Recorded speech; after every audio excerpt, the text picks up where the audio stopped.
Hi, it's Alex. Let's take a look at the Bible arcing method in Luke 22:41 to 42. Let me read it. And he withdrew from them about a stone's throw, and knelt down and prayed, saying, Father, if you are willing, remove this cup from me. Nevertheless, not my will, but yours be done. Now, after we've read over the text, we want to begin to consider the individual propositions to see if we can identify the individual proposition. So let's see where we can find our first proposition. And he withdrew from them about a stone's throw, comma, so that's our first proposition, and knelt down and prayed. So there's a list of things happening here, connected, seems like in series, by these keywords and knelt down, and he knelt down, and then a separate proposition, and he prayed. The he is implied there. He prayed, so I would list that off as a separate proposition. Saying, this is where it can get tricky. What I tend to do when we have a word like said or saying or answered followed by a quote is I'll tend to keep this word saying with the first proposition that makes up the quote. You could separate this out further with something like an idea explanation. Saying is the main idea, and then what he actually said could be the explanation, but that seems a little bit excessive to me. We already have and knelt down and he prayed. Saying, so saying seems to be either the manner in which he's praying or the explanation of what he's praying here. So when I arc this out in its various propositions, I'm going to keep saying, Father, if you are willing, which we have another key word here, probably all as one proposition. Saying, Father, if you are willing, comma. So we're looking if we have the word if for then, and it seems like there's one implied right here. Then remove this cup from me, period. So we have another proposition here. Nevertheless, key word, probably linking this first sentence of his prayer with the second thought that's listed here. Nevertheless, not my will, but, another key word, yours be done. So we have a negative positive, a not, followed by a but, yours be done. Not my will, but yours be done. So let me write that out now in its several propositions so that we can begin to look at the relationships between the propositions. I'm going to speed this portion up while I write out this verse for you. And he withdrew from them about a stone's throw, and knelt down and prayed, saying, Father, if you are willing, remove this cup from me. Nevertheless, not my will, but yours be done. I'm going to label each of these propositions, but I did see a mistake that I made there.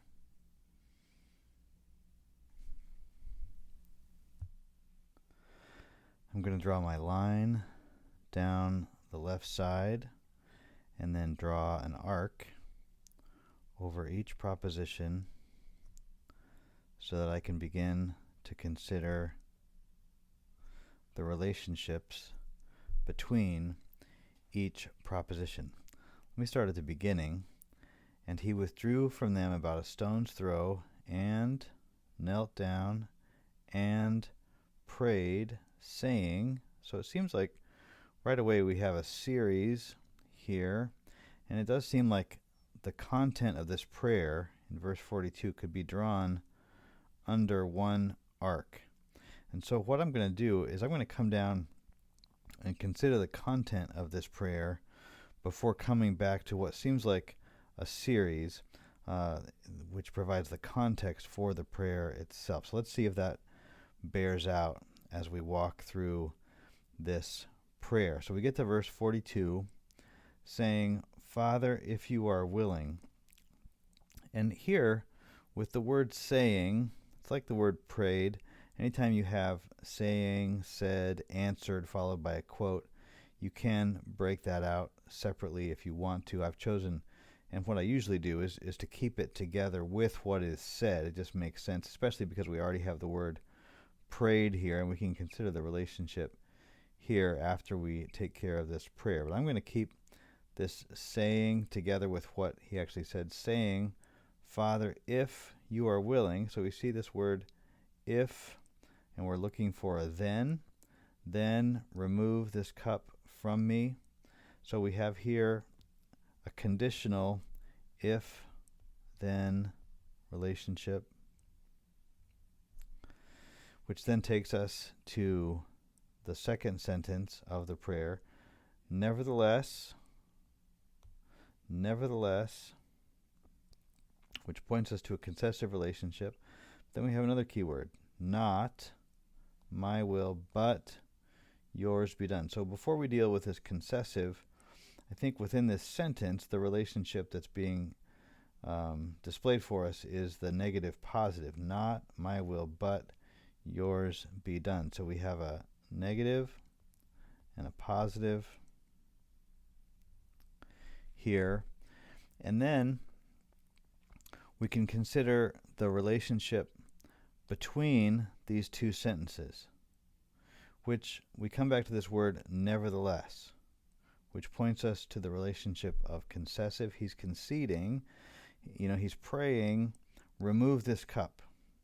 Remove this cup from me, nevertheless, your will be done. So he's conceding that although he is asking for something very particular here, for this cup of death to be removed from him, nevertheless, he's prioritizing his Father's will above his own. So we can designate this as concessive. Draw this arc over both of those sentences.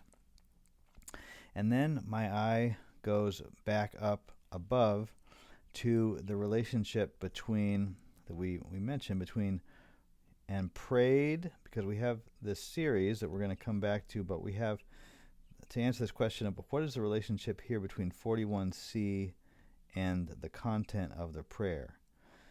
He withdrew and knelt down and prayed, saying his whole prayer here. So I think there's a couple of options that we could explore here. Certainly one would be the relationship of action and manner. We would get to that by inserting the word by right here. He withdrew, knelt down, and prayed by saying, Father. And so then this was the action that he prayed, and then the manner in which he prayed. You could say that, although for action and manner, usually the relationship is the statement of an action and then a more precise statement that indicates the way or the manner in which that action is carried out. And so I'm usually, with action and manner, I'm looking for the statement of an action generally and then a more specific detailing of that action. So I'd be more apt, I think, to use action and manner if it said, and prayed by throwing his hands up in the air, or and prayed by falling down onto the ground. That would be a more specific description of this action. So if it's not action and manner, what is another relationship that we could consider? Well, the one that comes to my mind is idea and explanation. That the main idea that Luke is getting across is that he prayed, and then he explains further what he prayed by laying out the content. And that is often one that I'll turn to when I'm considering something that is specifically quoted and introduced with a word like and prayed, saying, or even sometimes with the word saying or answered, depending on the content.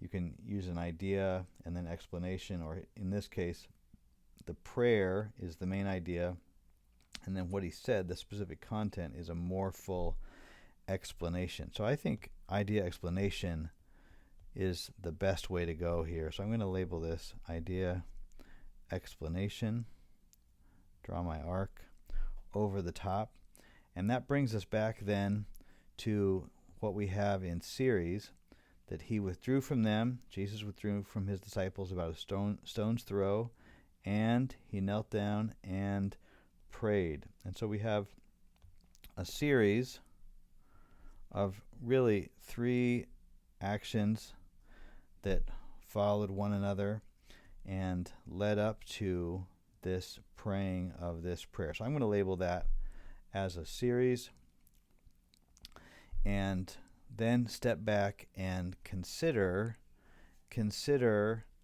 this prayer that Jesus is making, and use our fourth step in the Bible arcing method, which is to step back and just meditate on the truth that's been presented, because it's good to meditate, particularly on this week in which we're considering with special interest Jesus' death and resurrection leading up to Good Friday, and then Resurrection Sunday on Easter morning. That these moments of prayer always fascinate me, because it's an opportunity for us to kind of overhear, to take a peek at or get a listen to a conversation that's already been in progress between the Father and the Son in an ongoing way for all eternity. And here we get a flavor of that as we hear Jesus praying to his Father. And we see Jesus' trust for his Father. We see Jesus trusting him because his trust is displayed in his praying. Prayer is the action of his trust. And it's fascinating to me how he frames this, Father, if you are willing, because no one knows the willingness of the Father like the Son does. The Son knows the Father's willingness so well. And so he makes this request, remove this cup from me. And yet he concedes, like we've said, we see this concession, your will be done. Not my will, but your will. That's what's uppermost in what Jesus values, even though he's allowing this request to stand. Remove this cup from me, this cup of death. Nevertheless, not my will, but yours be done. He trusts his Father's will above all else. And that points me, and particularly because we've been going through Hebrews together as a church, to Hebrews 5:7, where we're told that in the days of his flesh he offered up both prayers and supplications with loud crying and tears to the one able to save him from death. And he was heard because of his piety. And so we hear Jesus' pain in prayer. We hear the pain of Jesus' trust as he withdrew and knelt down and prayed with loud cries and tears. The painful nature of that entrusting of his entire dependence on his Father was not an easy thing. It was a painful thing. And the writer tells us that he was heard. And so then that encourages me to step back again and just meditate on how Jesus made this request in entrusting himself in entire dependence upon his Father, and then how the Father heard, how the Father listened to this request. He was heard because of his piety. And so we see Jesus going to his Father in prayer here in Luke 22:41-42.